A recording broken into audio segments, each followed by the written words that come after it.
ma saan sulle anda juua, kui su paak on peaaegu et täis? Või äkki on su katk mõni voolik?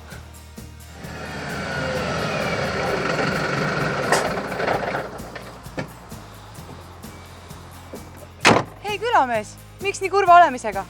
Sõitsin siin, siis hakkas äkki juua pommima. Niimoodi me siia jäimegi. Ma ei teagi, mis saab. Eile alles andsin talle juua. 30 liitrit, 98. Aga kust üldse võtate, et ta juua tahtis? No kui ta ise ütles, siis hakkas seal põlema see väike vastik kollane kannutuluke. Kuidas te võite teist niiviisi kahtlustada?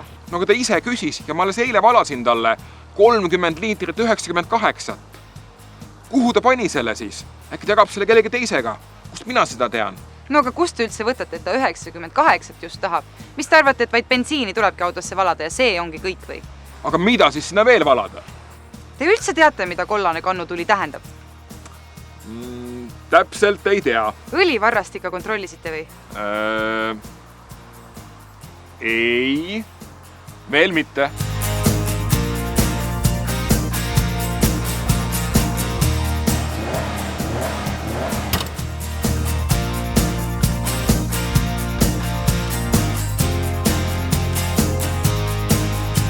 See on õlivarras. Ja mis need kaks asja siin on? L ja F. F tähistab maksimumõlitaset mootoris ja L miinimumõlitaset mootoris. Kui see on alla miinimumi, siis on päris pahasti. Nii ja milline õlitase see siin praegu on? Liiga palju või liiga vähe? Tundub, et vähevõitu. Just täpselt. Ja kas see on hea või halb? Vist on see halb. Mitte vist, vaid päris kindlasti. Ja kas halb või väga halb? No siis on see väga halb. Just, halb. Väga halb.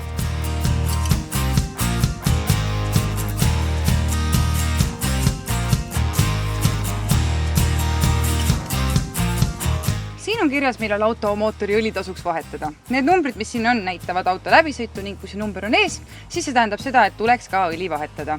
Vahepeal võib aga juhtuda igasuguseid huvitavaid asju, nii et aeg-ajalt tasuks õlitaset ikkagi kontrollida. See on autokasutusjuhend. Tänapäeva autod on need päris keerulised masinad. Kui nendega ka õigesti ringi käia, siis peavad nad vastu ilusti pikki aastaid. Seda, kuidas seda õigesti teha, selle saadki teada just sellest samast raamatust. Üldse sellest raamatust on päris palju kasu. Ka selle õli, mida sinu auto just vajab, sellega saad samamoodi siit teada. Jätame meelde. Siin on kirjas, et see auto vajab ACA süsteemi A3 või A5 kvaliteediklassile vastavat mootoriõli. Aha. No vot, nii et igasugust õli ei tasu oma autosse valada ka. Muidu võib sellest päris suur pahandus tekkida. Aga millist õli panna siis? No lähtu alati sellest, millist märget sa seal näed. Ja seal juures peab selmas 3 asja. Viskoossus ja SAE klass, autotootja litsentsid ja spetsifikatsioonid. Aga mida need tähendavad? No õli viskoossus iseloomustab lühidalt siis õli voolamist. See tähendab põhimõtteliselt seda, et mis temperatuuril kui voolev õli on. Kui näiteks külmaga mootori õlitu, siis see on lühidalt võttes halb. No selge. Baasõlid jagunevad peamiselt 3 kategooriasse. On olemas mineraalsed, sünteetilised ja täissünteetilised õlid. Aga mis vahet neil on? No sünteetilised õlid taluvad näiteks karmi olukordi nagu külm ja kuum palju paremini kui tavalised mineraalsed õlid. Ka on nende tööiga vähe pikem. Aga igasse mootorisse nad näiteks jällegi ei sobi.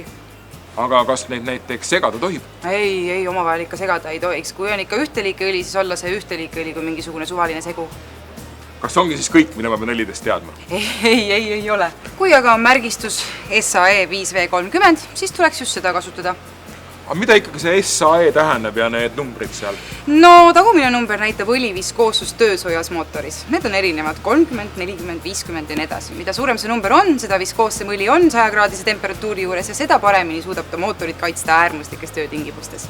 Aga siis mida see V tähendab siin? No see näitab õlivoolavust madalatel temperatuuridel ehk nii nimetatud talvist viskoossust. 2V tuleb muidu sõnast winter. Mida väiksem on talvine number, seda madalamatel temperatuuridel jääb õli nii-öelda vedelaks ja see kergendab mootori käivitamist ja kaitseb külma mootorit. Ootad, et suvel on siis üks õli ja talvel teine? Ei, meie kliimas oleks ikka mõistlik võtta selline õli, mis sobib nii suvel kui talvel. Peamine aga, mida peate silmas pidama, on see, et need SAE numbrid ei ole mõeldud selleks, et teid kiusata ning nad ei ole seotud otseselt õli kvaliteediga. Keeruline jutt, et kuidas siis ikkagi õiget õli valida? No see on tegelikult väga lihtne. Kui sul on diiselmootoriga auto, siis võta see õli, mis sobib sinu diiselmootoriga autole ja kui sul on bensiinimootoriga auto, siis see, mis bensiinimootoriga autole.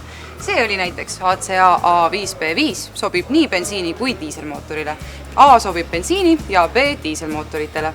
Põnev, aga on ehk veel midagi, mida ma pean teadma õlide valimisest? No kuna mälu võib olla petlik, siis igaks juhuks võtta kaasa üks voldik.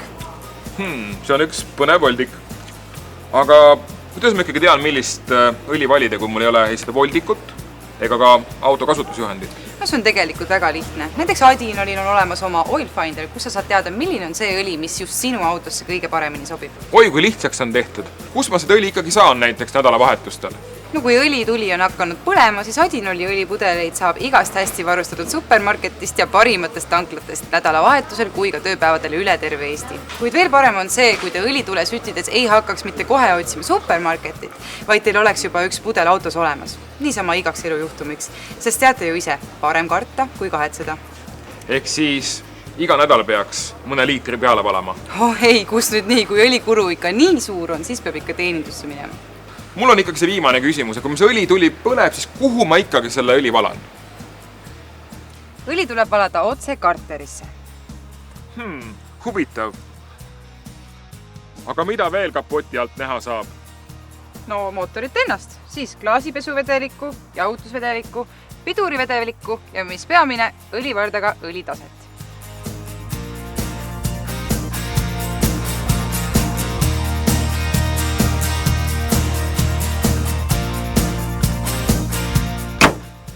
Nüüd on korras.